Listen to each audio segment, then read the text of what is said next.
Hey, I'm Tron, and welcome to Word. This is the daily Bible chapter exploration series, and we are in Exodus 20 with 26 verses. God is meeting with his people on the mountain of Sinai with Moses as the mediator. The people has accepted the chosen status that the Lord has given them and have promised to follow what he wants for them.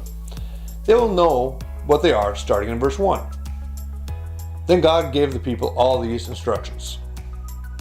There are 10 parts of this law, meaning if one part is broken, all of it is violated. It is meant to show how inadequate we are compared to the standard that is set. We depend on God to do his part since we can't on our own. He is faithful. That does not mean we do not try. These are the things God wants us to do, not just because they are the right things to do, they are, but because they enrich our lives, the lives of those around us, and bring us closer to him. Following the law in obedience is an act of worship in itself. It isn't the conscious choice to do right, which is hard, or to not resist human nature and fall short, which is easier. The 10 parts are: honor God by acknowledging he is God.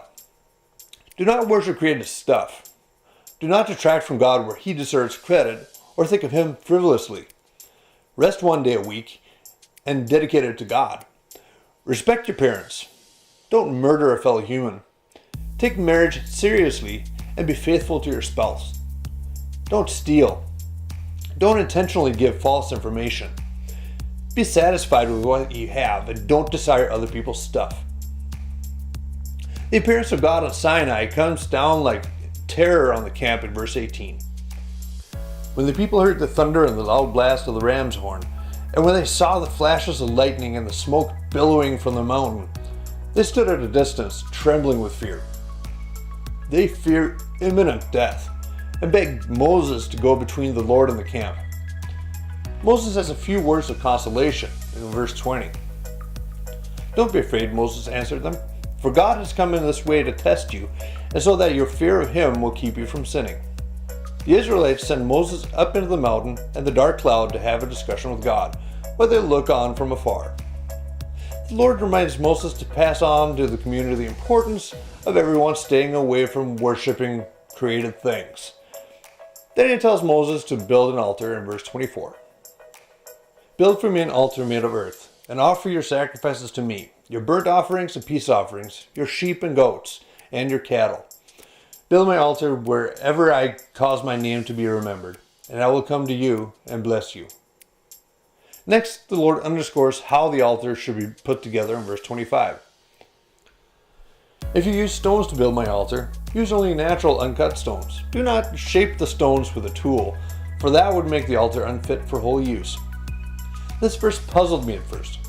Why restrict how an altar should be? Why only rocks that are not worked on? What difference would that make?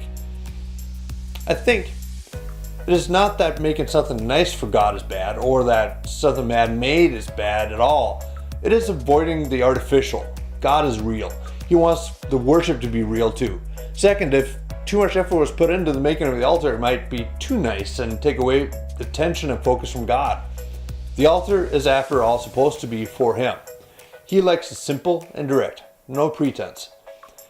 Moses will get some more guidelines to pass on to his people to clarify a few practical examples of do's and don'ts tomorrow in Exodus chapter 21. Until then, Word.